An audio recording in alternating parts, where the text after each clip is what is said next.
Pernahkah kamu tidak sengaja menelan air laut saat berenang dan kaget dengan rasanya yang super asin? Mungkin kamu bertanya-tanya, kenapa sih air laut itu asin?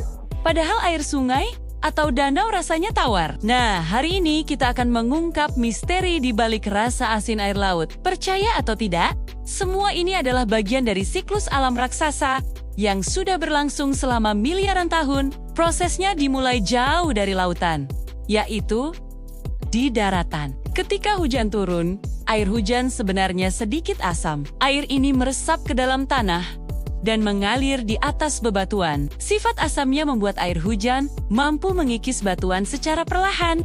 Saat batuan terkikis, mineral-mineral di dalamnya ikut larut dan terbawa oleh aliran air. Dua mineral yang paling banyak terlarut adalah natrium dan klorida. Mungkin kamu lebih kenal mereka sebagai komponen utama garam dapur. Air yang sudah kaya akan mineral ini kemudian mengalir membentuk anak sungai, lalu bergabung menjadi sungai yang lebih besar. Sungai-sungai ini ibarat jalan tol bagi mineral, membawanya dalam perjalanan panjang menuju muara. Setiap detik, jutaan sungai di seluruh dunia mengantarkan muatan mineralnya ke lautan. Proses ini mungkin terlihat sepele dalam skala kecil, tapi bayangkan, ini terjadi terus-menerus selama miliaran tahun. Tentu saja, garam akan menumpuk dalam jumlah yang sangat besar di lautan. Tapi, sungai bukanlah satu-satunya sumber garam di lautan. Di dasar samudra yang dalam dan gelap, ada sumber lain yang tak kalah penting, yaitu aktivitas geologi. Di sana terdapat lubang-lubang hidrotermal, semacam geyser bawah laut yang menyemburkan air panas kaya mineral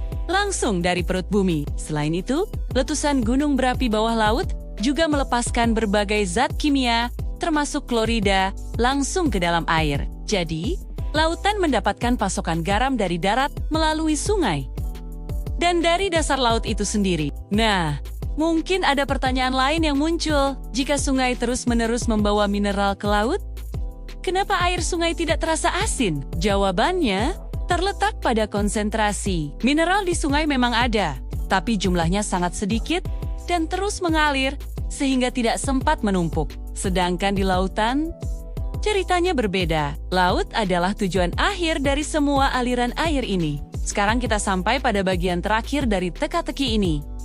Penguapan.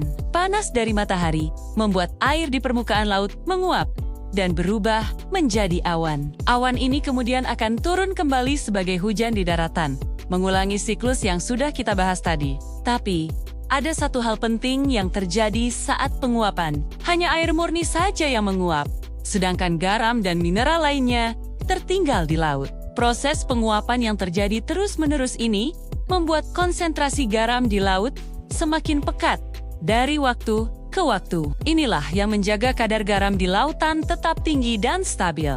Jadi, begitulah ceritanya. Rasa asin air laut adalah hasil dari sebuah siklus alam yang luar biasa. Mulai dari hujan yang mengikis batuan di darat, aliran sungai yang membawa mineral, aktivitas geologi di dasar samudra, hingga proses penguapan oleh sinar matahari. Semuanya bekerja sama menciptakan ekosistem laut yang unik seperti yang kita kenal sekarang.